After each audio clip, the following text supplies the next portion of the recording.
उस वाशकल नामक ग्राम में किसी समय एक बिंदुक नामक ब्राह्मण रहता था। वह बड़ा अधम था, दुरात्मा और महापापी था।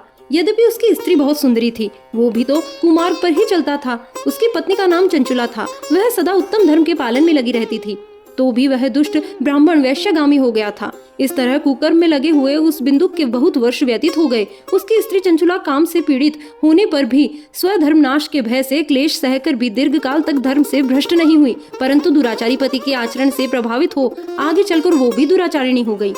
इस तरह दुराचार में डूबे हुए उन मूर्छित वाले पति पत्नी का बहुत सा समय व्यर्थ बीत गया। तदंतर शूद्र जातीय वैश्या का पति बना हुआ वह दूषित बुद्धि वाला दुष्ट ब्राह्मण बिंदुक समय अनुसार मरकर नरक में जा पहुंचा।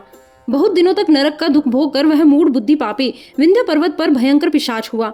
इधर उस दुराचारी पति बिंदुक के मर जाने पर वह मूढ़ हृदया चंचुला बहुत समय तक अपने पुत्रों के साथ अपने ही घर में रही। एक दिन देवयोग से किसी पुण्य पर्व के आने पर वह अपने भाई बंधुओं के साथ गोकर्ण क्षेत्र में गई। तीर्थयात्रियों के संग से उसने भी उस समय जाकर किसी तीर्थ के जल में स्नान किया।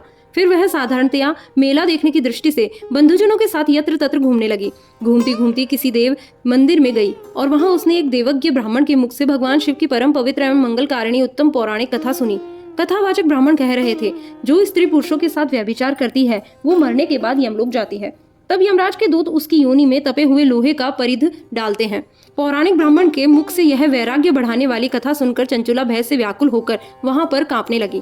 कथा समाप्त हुई और सुनने वाले सब लोग बाहर चले गए।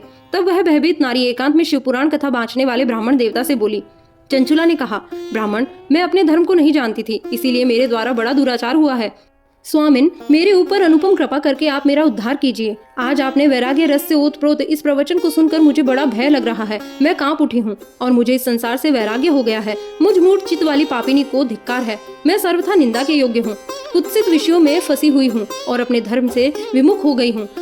हाय, न जाने किस किस घोर कष्टदायक दुर्गति में मुझे पड़ना पड़ेगा और वहाँ कौन बुद्धिमान पुरुष कुमार्ग में मन लगाने वाले मुझ पापिनी का साथ देगा। मृत्यु काल में उन भयंकर यमदूतों को मैं कैसे देखूंगी। जब वे बलपूर्वक मेरे गले में फंदे डालकर मुझे बांधेंगे तब मैं कैसे धीरज धारण कर सकूंगी। नरक में जब मेरे शरीर के टुकड़े टुकड़े किए जाएंगे उस समय विशेष दुख देने वाली उस महायातना को मैं कैसे सहूंगी। हाय, मैं मारी गई, मैं जल गई, मेरा हृदय विदीर्ण हो गया और मैं सब प्रकार के नष्ट हो गई, क्योंकि मैं हर तरह से पाप में ही डूबी हुई हूँ। ब्राह्मण, आप ही मेरे गुरु, आप ही माता और आप ही पिता हैं। आपकी शरण में आई हुई मुझ दीन अबला पर आप ही उद्धार कीजिए।